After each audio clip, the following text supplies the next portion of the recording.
Sveiki, mėlyje. Šiandien nutariau vėl su jumis susitikti ir supažinti su dviejais Akai legendiniais grotuvais.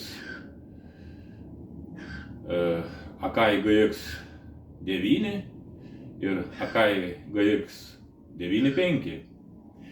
Ir kuom jie skiriasi ir kuom panašus, aišku. Va, kaip mato, čia jie yra abu pas mane.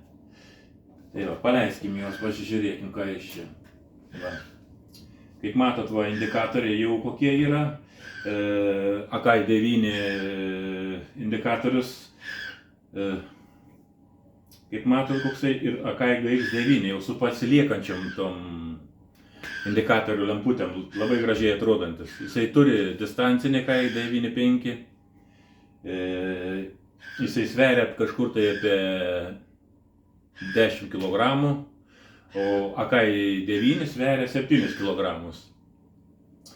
Tie du Akai yra labai panašus ir techniškai, ir parametrai jų yra panašus. Aišku, išvaizda jau čia yra. Šitas yra senesnis modelis, kažkur gamintas 83-88 metais, kaip rašo, o Akai 9.5 nuo 88 iki 23 metų. Tai va.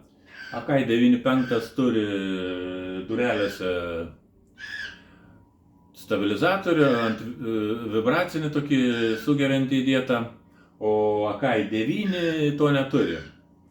Akai 9 turi kalibruotę vadinamą, tai pamagnetinimo kasečių.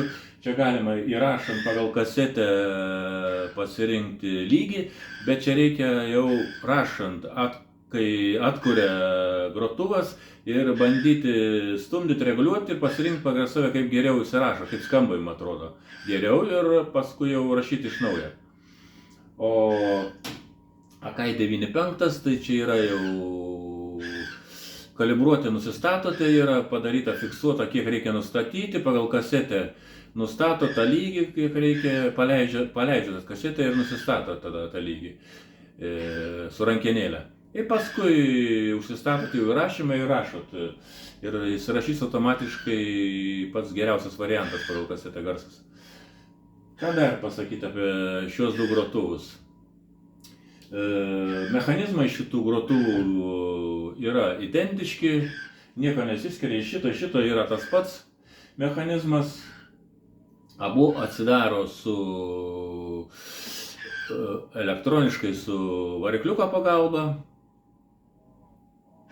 Ir, kaip sakiau, Akai 9.5 turi distancinį, pilną valdymą. Ir ką dar jums pasakyti apie jų skirtumus ir panašumus. Aišku, Akai 9.5 man gal ir labiau patinka. Jisai toksai ir gražesnis, ir patobulintas, ir galima valdyti su distanciniu. Nu ir gražesnis, aišku, man. Akai 9, tai jisai turi man tokį vieną trūkumą. Išėjimas jo šiek tiek galėtų būti garsesnis. Tylokai, tylesnis negu 9.5 išėjimas. Ir visada reikia, kaip sakant, daugiau stiprintuvo rankenėlę pasukti ir tuo pačiu klausantis susikelia didesnį triukšmai, aišku. Tai va. Ir ką, aš jums jau viską beveik papasakau, dar mąstau, ką aš čia jums praleidau, pamiršau. Aišku, čia jums reikia rinktis, kas tą grotuvą, kas ką jam patinka. Šitie grotuvai turi 3 galvutes: trinimas, įrašymas ir atkūrimas. Galvutės vienodos abiejose grotuvuose, patikimos labai. Kiek aš juos remontuoju, restauruoju, neteko man da susidurti, kad būtų jos jau susidėvėjusios ir reikėtų jas keisti. Grotuvai yra labai patikimi, gerai grojantis, kaip sakiau, atkuriantis ir rašantis, tai va. Ir siūlau įsigyti. Jeigu kas sugalvosit, galit kreiptis.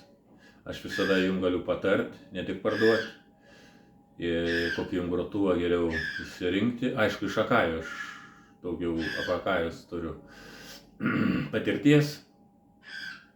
Ir va kągi, galit man rašyti, mano elektroninis paštas a.laurūnas@gmail.com. Galit klausti, teirautis, galiu jum suremontuoti, atrestauruoti jum grotuvus. Ir kągi, gero klausymo ir viso gero.